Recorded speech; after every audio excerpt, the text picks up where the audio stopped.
We have become used to thinking that we have a right to all that we have, no matter what damage we do to the earth or to other people. We have become detached and disconnected from reality. We have become detached from the earth. We have become detached from the feelings and lives of people elsewhere if it interferes with our right to maintain our lifestyle and standard of living. I would submit to you that we're on a course leading to inevitable annihilation. Martin Luther King said, the issue is not between violence and nonviolence, it's between nonviolence and non-existence. The course we're on in the first world is a course of ultimate destruction. Do we want to be part of this course of ultimate destruction, or do we want to be part of hope and affirmation and justice for all people of the earth and for the earth itself, without which we cannot live? Yes, I'm talking about a nonviolent revolution of consciousness.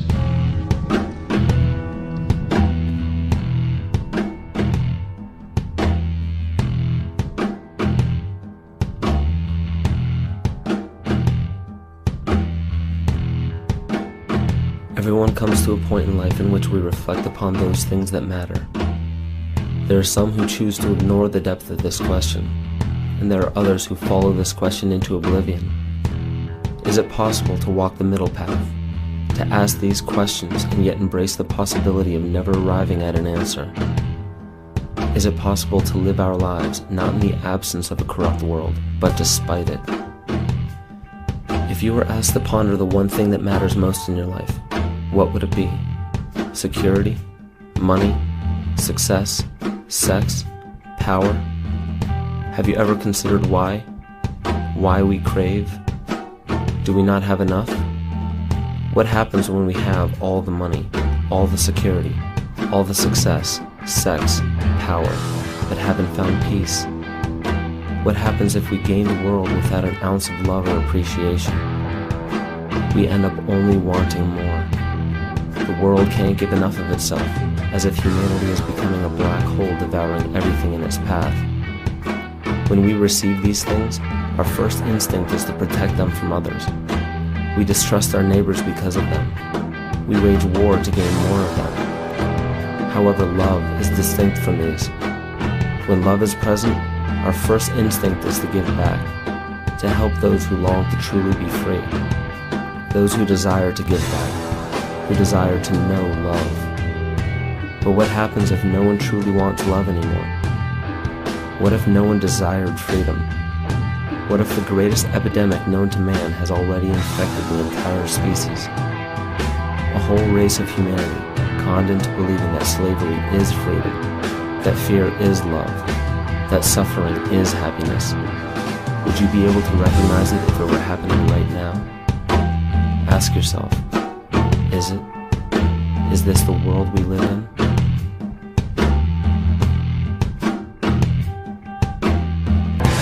You ain't got nothing to live for, you're better off dead. Yes, but what if a man has got something to live for? That's different. Then nothing should stand in his way.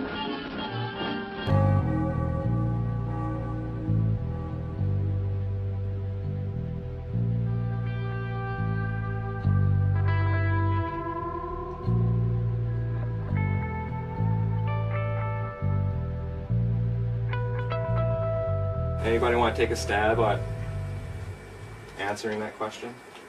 What is freedom? Well, let's take a look at the Oxford definition. The power or right to act, speak, or think freely, the state of being free. But that's kind of mechanical. I really don't like that definition. So what I did is I said, okay, well, what's the definition of a slave?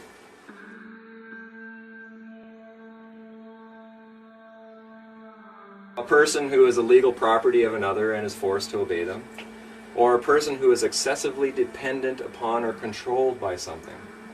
Okay? So if you're dependent on something, are you free? No. No. If you're controlled by something, are you free? No. No. So if we want to be free, then maybe we need to get rid of our dependencies and the controls in our life.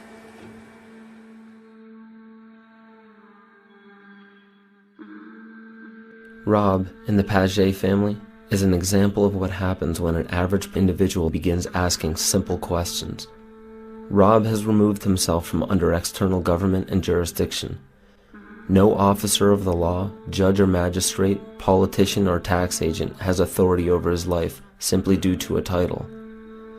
The land on which he lives is treated with respect and appreciation. He has drafted his own Declaration of Independence and his own Constitution. He has truly broken the bonds that fetter so many of us to dependency and dogma. However, to do this, far more than physical barriers had to be destroyed. Upon Rob's realization that he is truly becoming free, an inevitable realization of responsibility presented itself. When excessive dependence upon something is recognized within, the heart and mind revolt. The initiation of an authentic revolution always begins within the individual. Pay attention not to the physical steps he took to become free, but to the spirit of his path. For it is a personal path within all of us. If we mimic the path of another, it is not a true path for us, but a trap. This is merely a story of an individual I love and respect, the story of how a true revolution is born.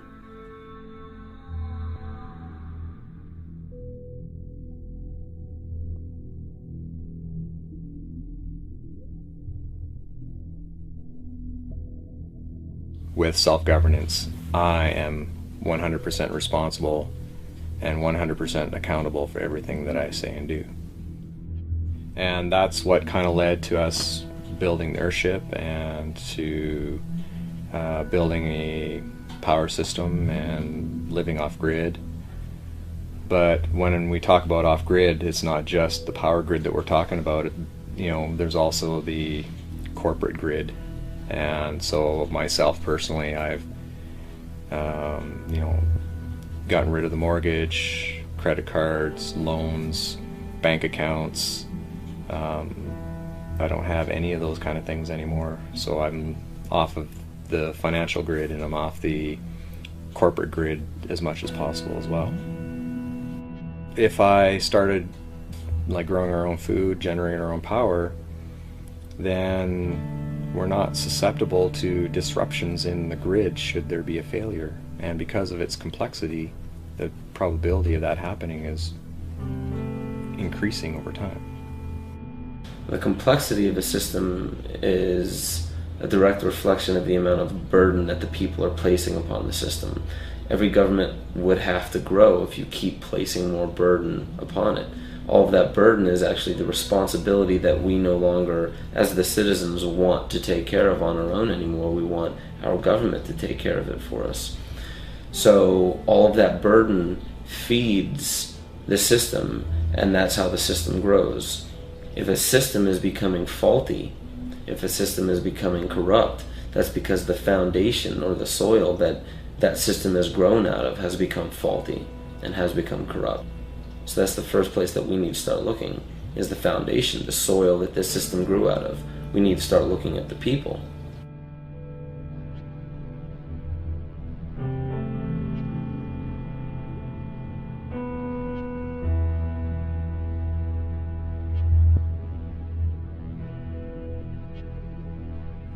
There's a fellow down in the U.S., Taos, New Mexico. He's an architect.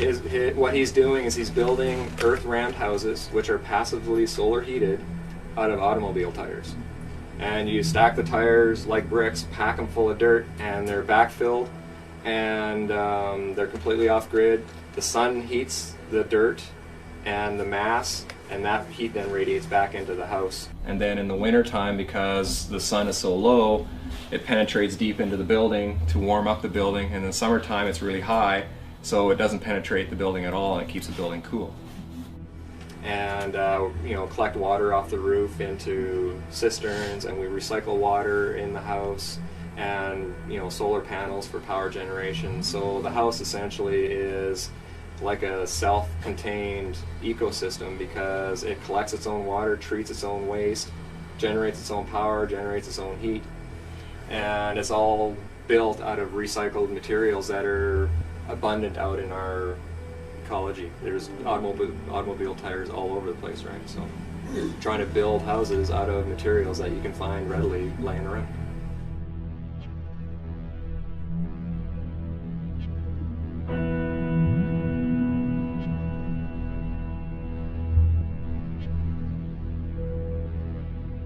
My wife is studying to be a homeopath at the time, and she started recognizing that there are a few things that are going on in the medical industry that isn't necessarily good for us. And through the process of learning about some of the medical issues that we were learning through Carrie's education, it started to wake us up to some of the other things going on in our economy and in our political system and that kind of stuff. It's not a healthcare system, but a keep you sick system so that they can make lots of money through pharmaceuticals. I held on to crap in my life, and whether it's emotional or mental, and my body had a real hard time dealing with it.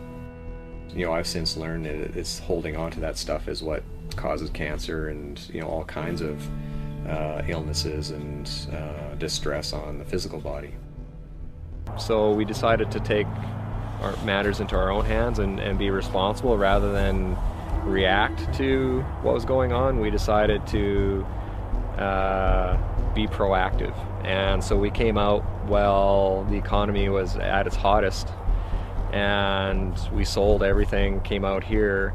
That all stemmed really from some of the things that Carrie was bringing back from her studying, and she brought this term natural person back from school and said, "Hey Rob, you know, have you heard of this?"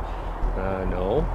So I started looking into it and realizing that there's this huge deception going on in the political arena, well, and the medical arena and the economy and all that kind of stuff too. But my initial reaction was I was extremely angry and upset. How dare they do this? You know, they're supposed to be there to protect us and guide us and help us, not manipulate us. And that's kind of started my road towards trying to understand their system and learn what human rights is all about and what freedom is all about.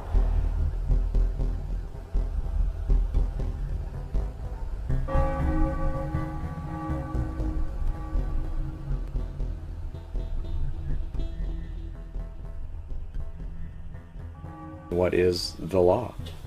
What laws apply to every single man on this earth? Because they often say no man is above the law. Okay, so which law are they talking about then? Well, there's common law, there's civil law, there's contract law, there's Sharia law, there's Christian law, like there's all kinds of laws. Mm-hmm. Admiralty is just one of them. And when it comes down to it, a lot of those are only associated to activities depending on what we're doing and what we consent to. So corporations, for example, are all subject to a number of laws because they are the creation of the government. So the master gives the rules for the servant to follow. Okay? So does that apply to you? Well, unless you're a corporation or you're behaving as a corporation, the answer is no. So I asked the question, what is the law? The history of law gives us an understanding of its evolution, which is intimately linked to the evolution of our species. The function of law does not simply govern our physical actions. We have many layers of existence, including physical, mental, emotional, conscious, and spiritual. Because we cannot escape any of these, an affliction to one of them reverberates in consequence between all of them. It is irresponsible to assume that law pertains only to portions of our lives. Law is the very foundation of life itself. All law forms today are based upon our consent. Should the people of today discover the important truth that we can say no at any time, we may find a revolution within the current system to be inevitable. Everything we are experiencing is the evolution of experience itself. This is why I can't say what the future should look like. The second I give a model for the future, there will instantly appear a rebellion against that model. And that rebellion is very important because the future is not about ending up with a beautiful result. It's about learning from the process and allowing that process to always welcome change. There are three fundamental stages to our evolution: childhood, adulthood, and parenthood or leadership. A child is typified by being dependent upon external support for food, protection, and health. In the animal kingdom, the transition from childhood to adulthood is complete when the child is no longer dependent upon others to be fed, protected, and kept in good health. We are a species of perpetual children today in our society. And as easy as it would be to blame the political, economic, and societal system that breeds dependent people, it is an inescapable truth that the entire system is a reflection of the condition of its people. Seldom do we see adults today in the sense that they can govern themselves, which means it is even less frequent that we see individuals fit for parenthood or leadership. The stage of parenthood and leadership comes when not only can we govern ourselves, but when we are ready and willing to help others become self-governing. The leaders of today are unfortunately nothing more than children with adult bodies wearing leadership clothes. Our entire species is being faced with a choice: govern the self or be governed by others.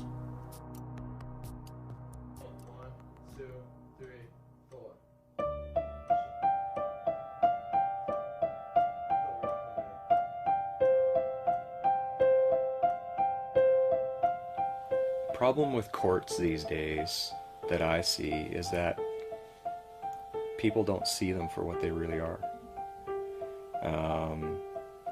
I was raised to respect authority, follow the authority, and do as they say.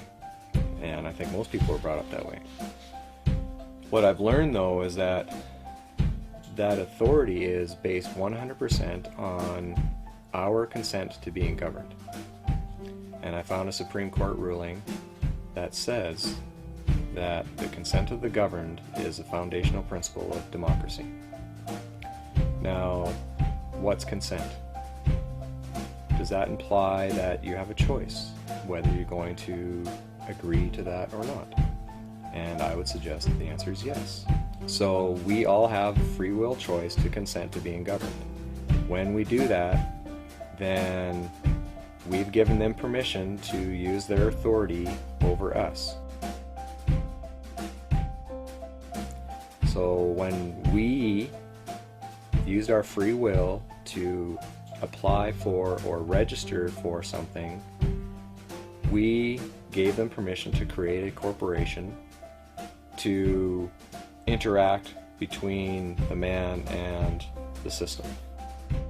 And it's that corporation that the system acts upon.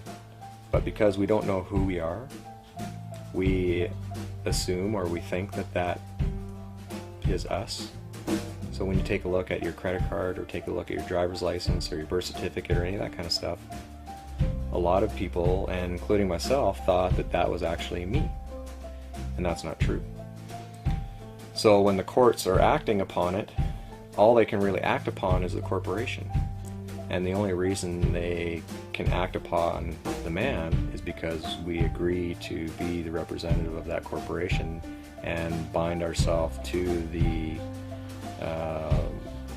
terms and conditions of that agreement. But we can say no at any time. Give the public the facts. They have a right to know. Got it? If you have those documents, such as licenses, registrations, permits, applications, that is your consent to being governed by certain guidelines, regulations, acts, stipulations, laws within that corporation, because you are asking for a service and they're saying, okay, as long as you follow these rules. If you signed any of those contracts which are represented by a legal fiction set up in your name, then you yourself are bound by those rules, bound by those regulations, because you did that. You consented to being governed by that. So in order to remove yourself from that, you have to dissolve those contracts. Sometimes they make it seem mandatory that you must comply, and it's just the language that's being used. That's one thing you want to become very wary of, is the language that they use.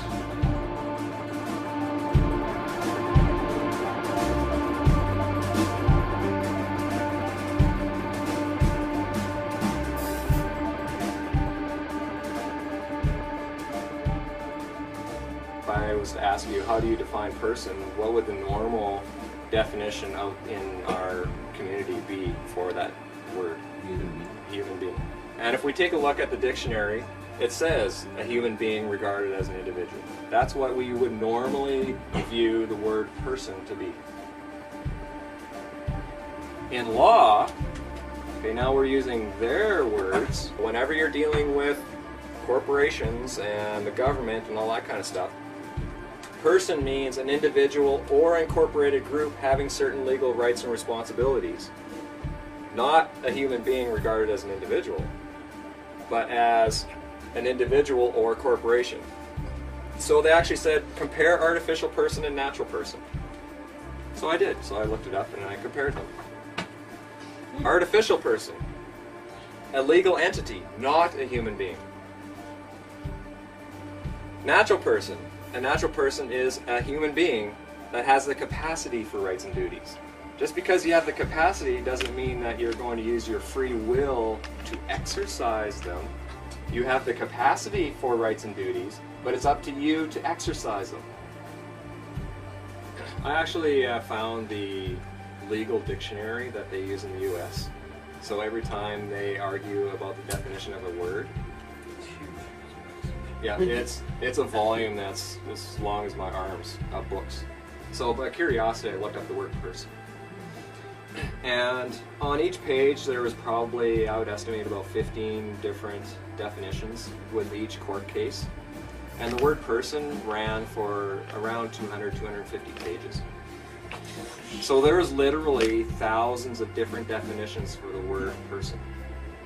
How can anybody possibly learn all that in order to protect yourself? Well, part of the Magna Carta states that to none will we sell or deny a right or a justice. Well, what that means is that if you want to exercise your rights and you want to have justice, they can't sell it to you. They sure do now. It costs you hundreds of dollars an hour to hire a lawyer just so you can get justice. Sometimes there are things that are more important than bread and butter. Just what, for instance? The right to think for yourself. This is a free country where nobody can set themselves up as absolute ruler and force other people to do their bidding. And as our country grows, more and more you'll find men and women marching and fighting side by side.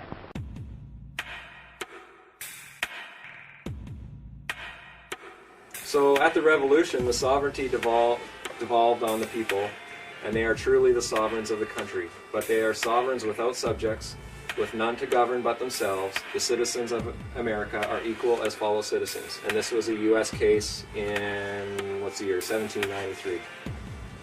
So every U.S. individual is sovereign if they knew about it and if they haven't got hooked into the corporate game that's being played down. So, a sovereign, a person, body, or state vested with independent and supreme authority. So, if you're sovereign, does that mean that somebody else has authority over you? No. You have the supreme authority. What about an officer of the law? They have no authority over you. They're your servant, okay? But what they do is they try to get you into a contract so that you contract away your rights so that they then have authority over you. Asking for a driver's license, insurance, and registration. If you give it to them, that's a contract. You then gave them authority. Then they can do whatever they want to.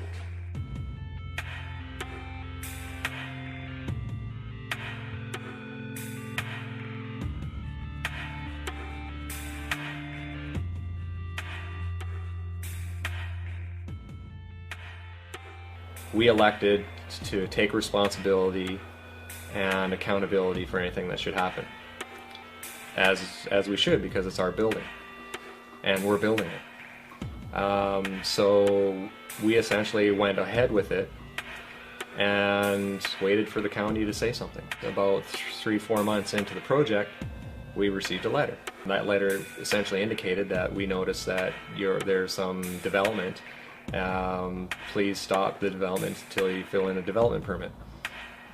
Well, I had been studying my human rights for a couple of years at that point, so I sent them a letter essentially outlining that I am an individual, not a person or corporation, and that you don't have jurisdiction over anything that I do, and that your letter also indicated that if I sign this, you have permission to come on our property.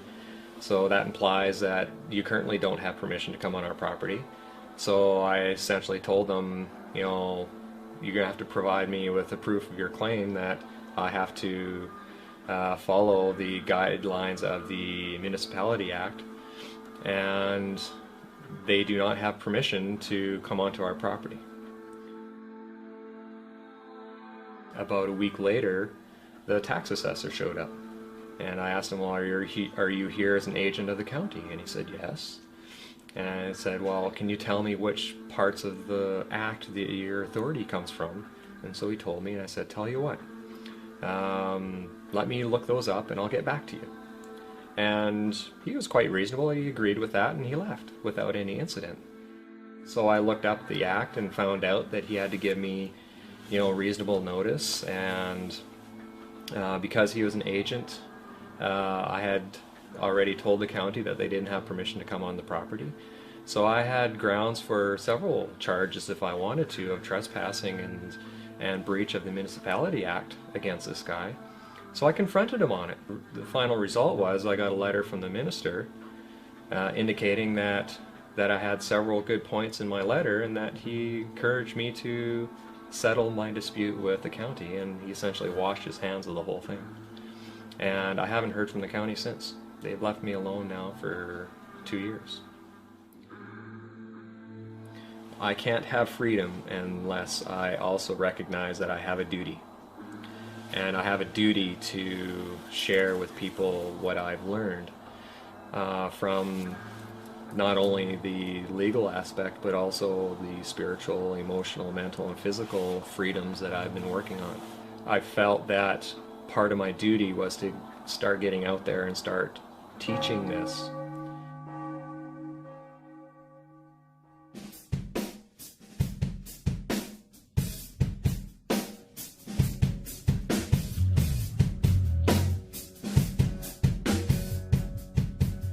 Petro. Yes, sir. Stand by for operation of the time machine.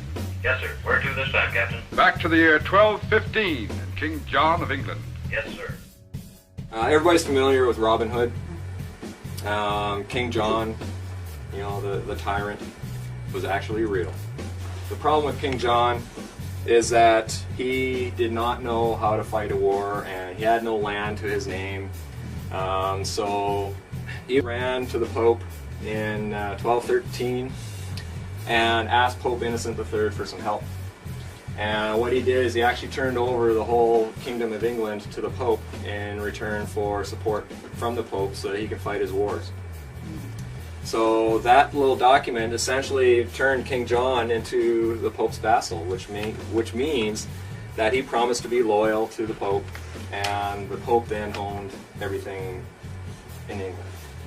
A couple years later, his barons cornered him and stuck a knife to him and said, you know what, we're not happy with the way you're treating us, we want you to sign this Magna Carta. But if I sign this, I shall be no king. You have given me 24 overlords. These 24 will see that you carry out the terms of the Magna Carta. You have no choice, King John, but to sign. So the Magna Carta was the basis of English law. That's right, Jet. And the basis of American law as well. The English Magna Carta became the model for the American Bill of Rights. This is the founding document for our human rights within our country, within Great Britain, within the United States, Australia, New Zealand, South Africa, any crown colony. Their legal systems are based on this document. But he was doing it at knife point. He's under duress. Is that a legal contract? No. So I have a question. If it was under duress and this is not a legal contract, then how can they possibly continue using this document as the basis for our legal system?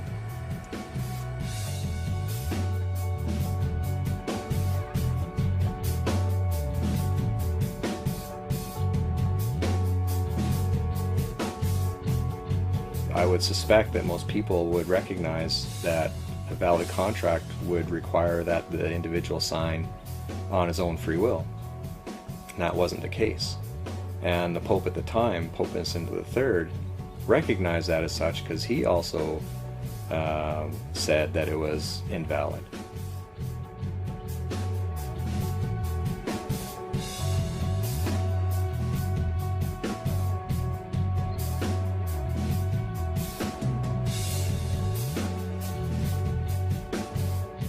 Kings of Europe decided, you know what, there's this huge piece of land just across the Atlantic Ocean, let's go get it.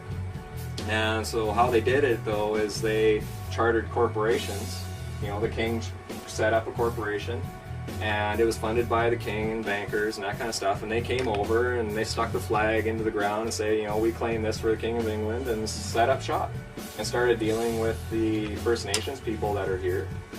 And you know, I'm not going to go into all the atrocities that happened.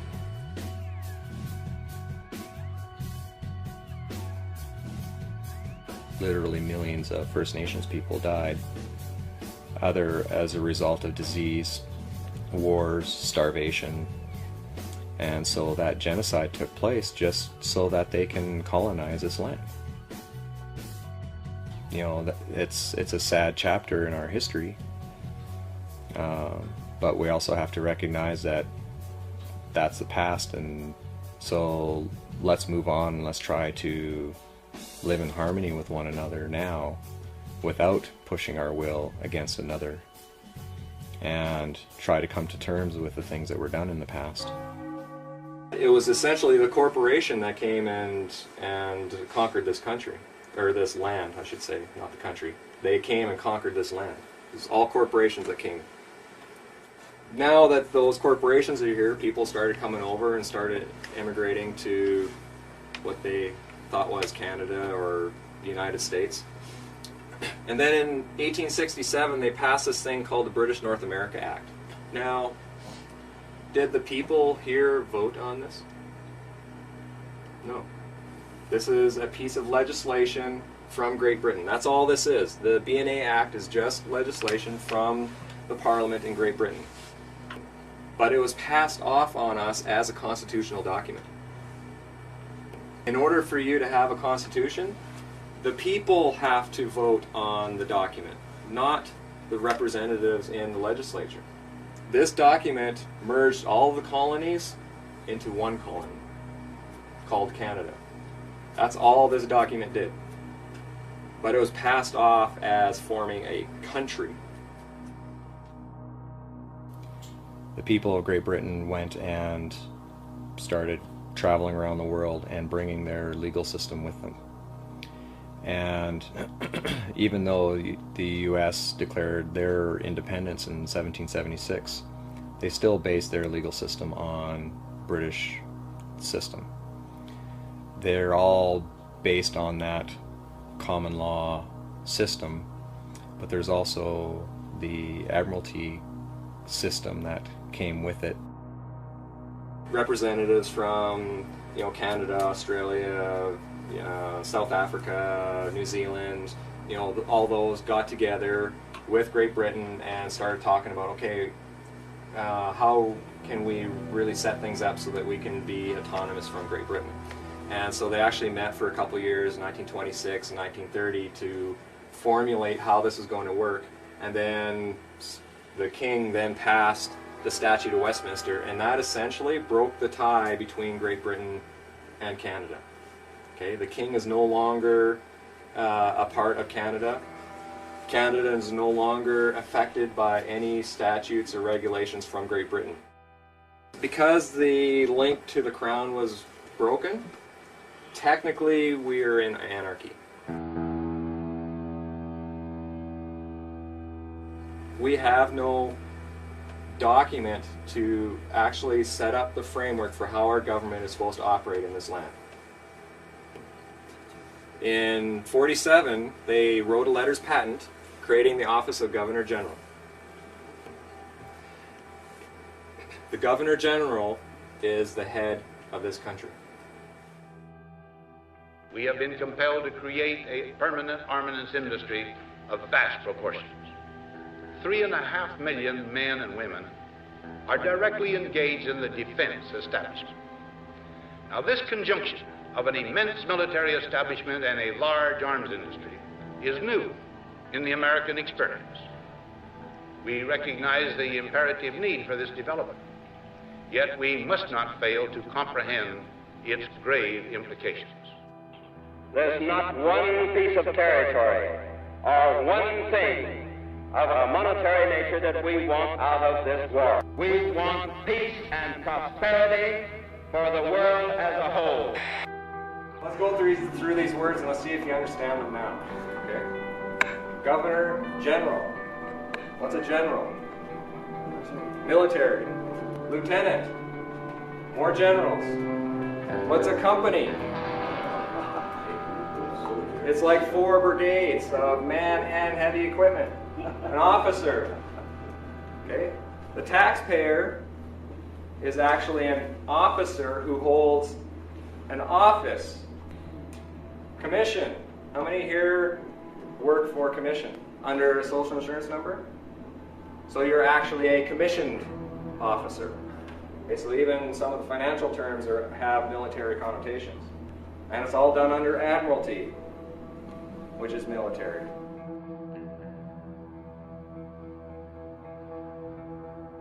When you turn 18 and you start working under a social insurance number or accept the birth certificate, you're actually accepting being posted at a military post, evidenced by a name, address, and a date of birth. Because what was birthed? The vessel, right? It's a military vessel. So when you agree to be the legal representative of that military vessel, you agree to be manning that military post. Okay, that's why they need the name and birth date, so that they can prove that you're a private in their military. All of these documents, whether you're registering property or applying for driver's licenses, a birth certificate, all that kind of stuff, it's all in the public, which means it's all on the military side, and you're holding military offices when you have these documents on your possession. As long as you're manning a military post, technically you're at war. So, Clause 1 says, "We do hereby constitute." Who's we? I don't remember seeing any documentation that said the people of this land gave them permission to constitute that office. And the king doesn't have any authority here because the Statute of Westminster 1931 cut off all of that. So I have a question. Who's we?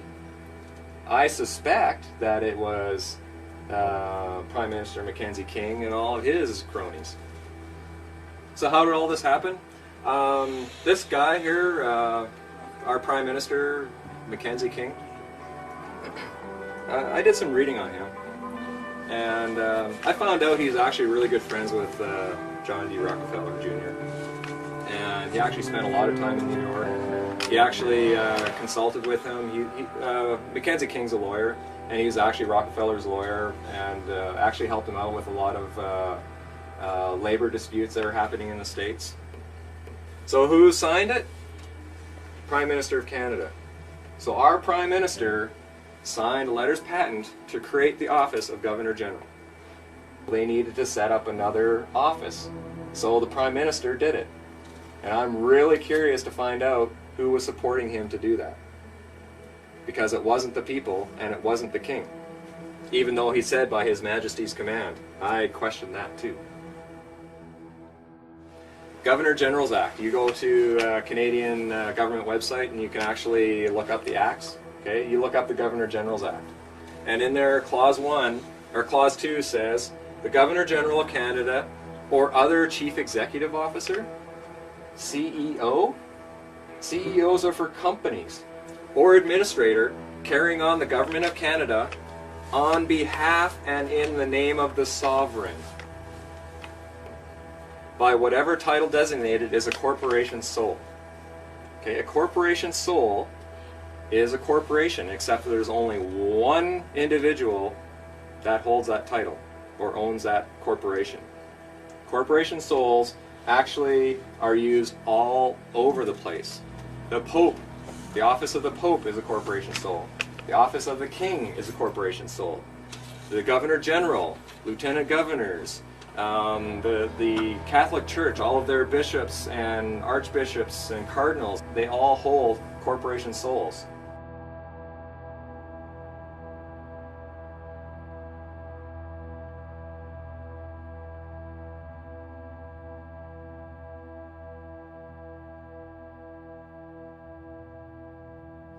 This was on the Governor General's website about 10 months ago.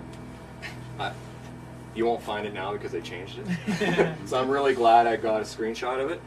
But it says here, Canada is a parliamentary democracy and a constitutional monarchy. Yeah, whatever. This means Canadians recognize the Queen as our head of state. Canada's Governor General carries out Her Majesty's duties in Canada on a daily basis and is Canada's de facto head of state. Does everybody know what de facto means? Illegitimate but in effect.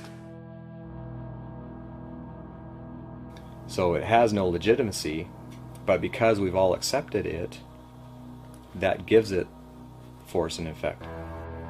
Now, as soon as you get away from all the people and you remove yourself or segregate yourself through a private agreement or what have you, that becomes private. Now, the Governor General and the Queen, by definition, are only responsible for the public. Government is there to deal with the public for us, but they've turned everything public. As soon as you register property like land or vehicles or any of that kind of stuff, you turn that into a registered item which is in the public.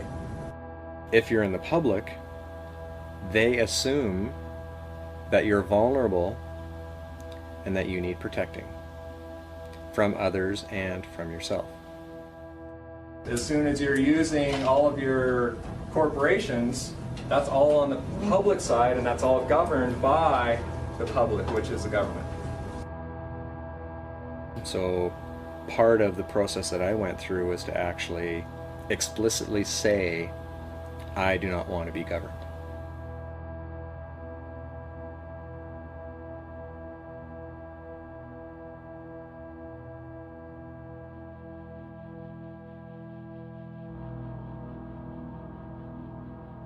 This is the fundamental rule of all forms of law. Without your consent, you cannot be governed. There is not a single law in existence created by man that is mandatory. There are many that give the illusion of being mandatory, but therein lies the most important aspect to all of this. It is your responsibility to investigate and understand what governs you. Not just physically, but mentally, emotionally, consciously, and spiritually. There are tyrannical governments that force their law upon the people unjustly. Some do not have much of a choice to move away from these areas. However, most do have a choice, yet allow justifications to keep them exactly where they are. If we were on a train track just minutes away from being hit, most of us would move, yet some have the tendency to complain about how inconvenient it is to move. There is still a choice. Human ingenuity can surmount any obstacle. The only requirement is the desire to surmount. If we are willing to complain or rebel against the system that governs our actions, we should know how and why it does so. In doing this, it is important to understand who we are, where we are, and what options we have.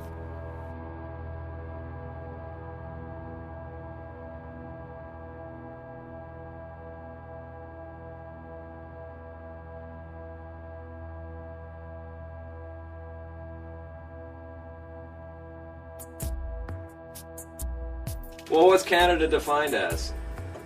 In the Interpretation Act, Canada, for greater certainty, includes the internal waters of Canada and territorial sea of Canada. Okay, now that word includes is a tricky word.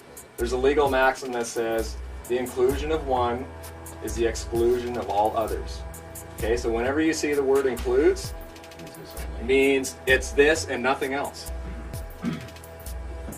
Hold on here. You're trying to tell me that Canada is just water? Yes, it is. This red, that's Canada.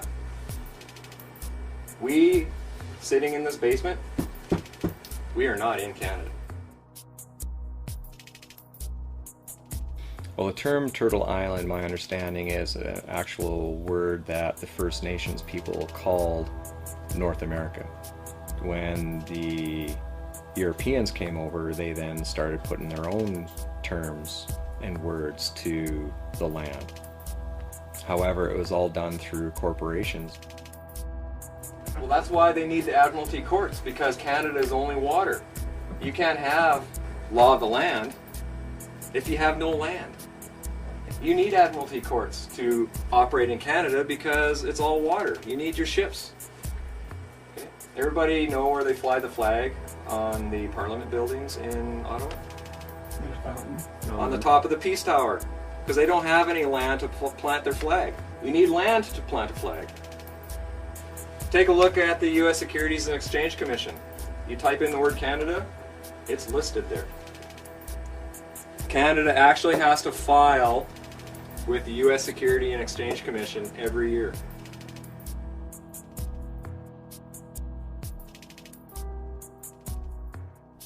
The Admiralty courts are set up to govern business between corporations, not people.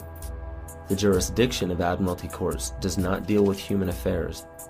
Only when humans, knowingly or unknowingly, represent a corporation by using licenses, registrations, certificates, and applications do they fall under Admiralty jurisdiction.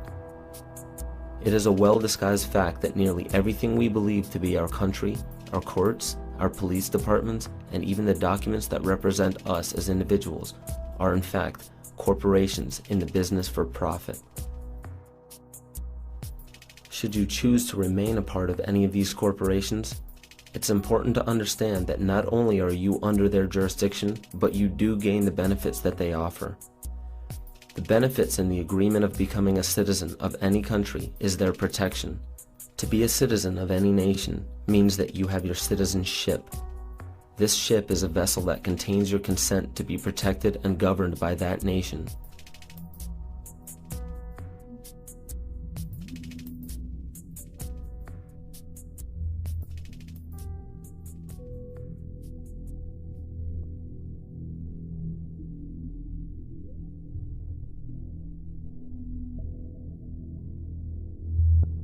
It was November of '07 when I actually got pulled over by city police. You know, they had 2 or 3 police cars there, but what essentially happened is he came up to the window and said, you know, asked me for my driver's license, insurance, and registration.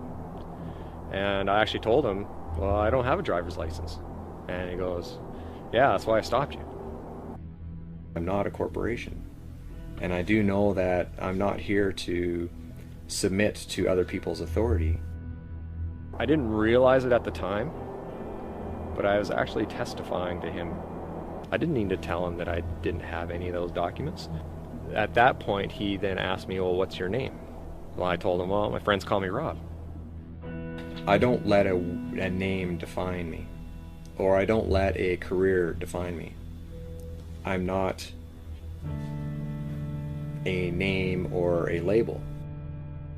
Again, I was testifying. I didn't have to disclose to him my identity, but it was enough information for him to make the link between that name and the name that he has jurisdiction over, which is the artificial person that was on the driver's license that was expired. And that was grounds enough for him to proceed with filing charges of driving without a driver's license. And he essentially gave me to the count of 3 to accept these, or he would continue filing more charges and tow the vehicle. And I finally accepted under, I was extremely stressed out at that point because I didn't want to lose my property and that kind of stuff. So I accepted them and decided to deal with it through letters. Like if I was a judge, for example, and you walked in and claimed that you're sovereign, one of the things I'm going to look at is, okay, does this guy behave like a sovereign? Did he, provide me with pre-notice and, try to resolve the issue before it even came to court? And was he honorable in his communications and his interactions with people? So at that point, I started a letter campaign, writing letters to him to ask him, for proof of claim of a whole bunch of things that he was claiming over me. And he essentially ignored all of those. So I showed up in court for the plea. Okay, now I know what the plea is all about, right? So I didn't go in there with all my books. I essentially went in there to essentially say, you know what, there is no harm done here. There's no cause for this court to be hearing. The judge wouldn't hear any of that. He kept asking me for the person, Robert Ernest Page, and I kept saying, well, I'm here on this behalf, because I'm not that person. I'm man. But he finally said to me, okay, you know what, I'm entering in a plea. Well, first off, that was probably a no-no on his part. And he told me to plead guilty. But he said that from the facts of the case, it didn't look like I had a chance. Then he told me, make sure that that person is in court. I was still nervous, I was still shaken and that kind of stuff, but I left court excited because I successfully got the judge to recognize me for who I am, not as that artificial person. But I still have court to deal with. So when I got there, the Crown called me up, so I went up there. This was before the judge was there. And he asked me for my name.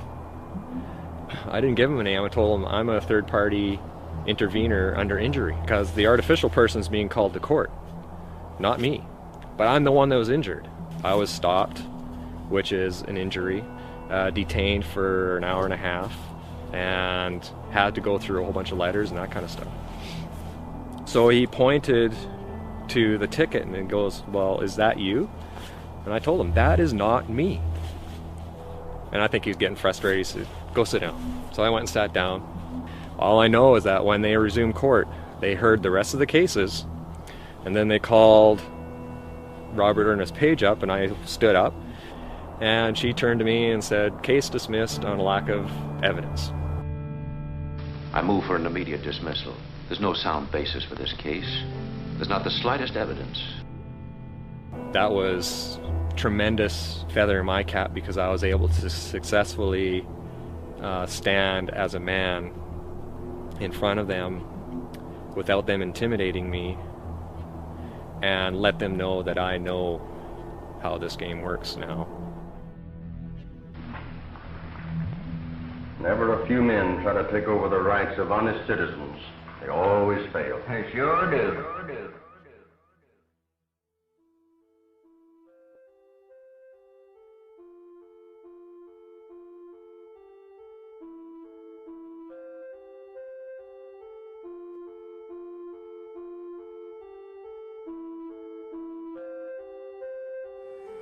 The created cannot be greater than the creator.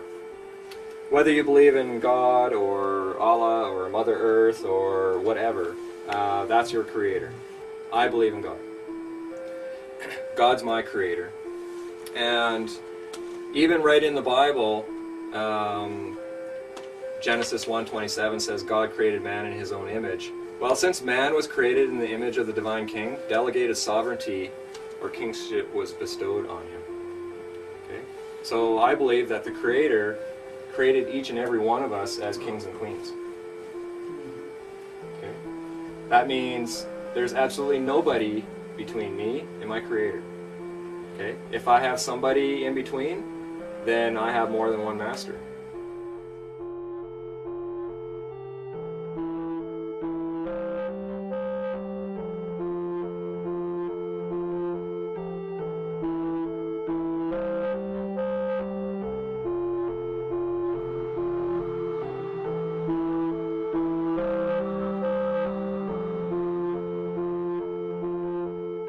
Masters could be the pursuit of money. Money would be one master that I used to bow to. I would do anything for money. Other people, I used to submit myself to other people's authority without even question. Whether that be, a teacher or politician or police or whatever. Does that mean I don't respect them? No. I honor them for who they are and what they're doing and the path and the journey that they're on. But does that mean I have to bow to them as a master? No. Anything one fears could be construed as a master. But that also means that our creations are our servants. Okay? We created government. We created the corporations. We created all the bylaws and legislation. Okay? They're there to serve us. We're not completely out of it yet. We still have dependencies on, our internet connections and our phone bills because we still want to communicate with people. But for the most part, I've been able to unwind myself from the vast majority of all of those requirements that most people have. Years ago, I was very materialistic. I was, working hard for, big houses, big cars, lots of money, that kind of stuff. And then when I recovered from my depression, I realized that life is all about my relationships. Relationships with individuals like yourself, my friends and family, but also with relationships with my food or my environment. Sometimes I still struggle with that. This is a journey. It's not something that's, open a door, walk through, you're a changed man, and this is something I'll probably have to struggle with the rest of my life. Every once in a while I stumble, but I see it for what it is and forgive myself and just move on. And that whole entire process was a lot of hard work. Like, it was extremely painful, took a lot of energy, but I'm at a point right now where if I had to do it again, I would, because I learned so much about myself. And it positioned me very well to actually get together again with my wife. We were separated for 3 years. We reconciled the marriage, and we've been going strong now for almost 10 years. I believe the solution's available for anybody, whether you live in a democratic society or under a dictatorship or whatever. I believe the solution's simple, and I believe the solution is within ourselves. There are billions of people wandering this globe with perspective, scope, belief, dogma, morals, fears, desires, and hidden agendas. It's difficult to comprehend exactly what drives each of them. When looking at the surface of this unique condition the planet is in due to only one species, it may seem as if we aren't truly interested in freedom anymore. Maybe we're not truly working towards growth, prosperity, and peace. Again, it's difficult to pinpoint why we are a species of perpetual war and perpetual deceit, matched by perpetual heroism and perpetual compassion. There is no one answer to explain it all, and yet even if there were, it wouldn't be the intellectual answer that we desperately want it to be. The most we can do as individuals is to begin acting like individuals instead of acting like machines on autopilot from some primal program set in motion millions of years ago. What would this planet look like if we took back the one power we consistently give away? Choice. because there is always a choice. Good, bad, indifferent, there is always a choice. Love, fear, growth, decay, life and death, there is always a choice. And the picture-perfect ending or eternal struggle is but a consequence of the direction we choose to travel from here. So rather than looking at fear, right now look at this as the moment of opportunity, because there's something so much better on the horizon, but we can only get there by eliminating the structure as it is now, because the structure as it is now is providing for our extinction.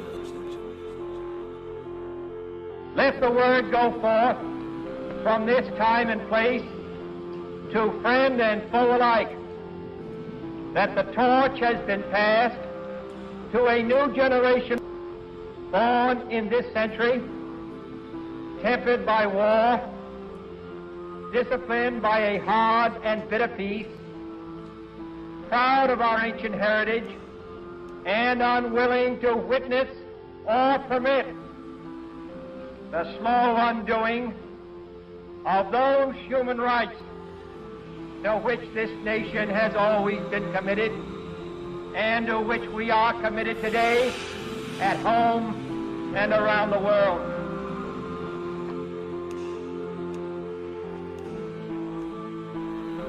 I had to be willing to accept what other people had to say,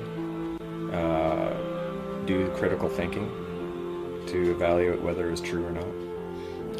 I had to learn. I had to learn how to change. I had to face my fear and confront my fear. I had to be honest with myself, which was difficult. I had to learn how to let go. And I had to learn to stand up for what I believe.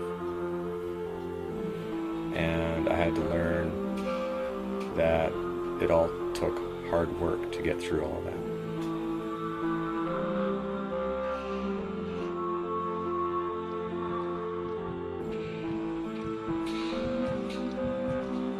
Yes, I'm talking about a nonviolent revolution of consciousness. A consciousness that is able to understand how we're all inextricably connected to each other on this earth and to the earth itself. And that if we violate those fundamental principles, we do so at our own peril. Yes, we can continue to live in this delusion and the denials of reality, because it's painful, it's frightening, sometimes it's terrifying. It's terrifying to face the truth. So I ask each of you to search your hearts as to what your truth is for being a citizen of the earth, promoting justice as a foundation for peace. It's not going to happen magically, and I think it's not going to happen by relying on these political structures and institutions.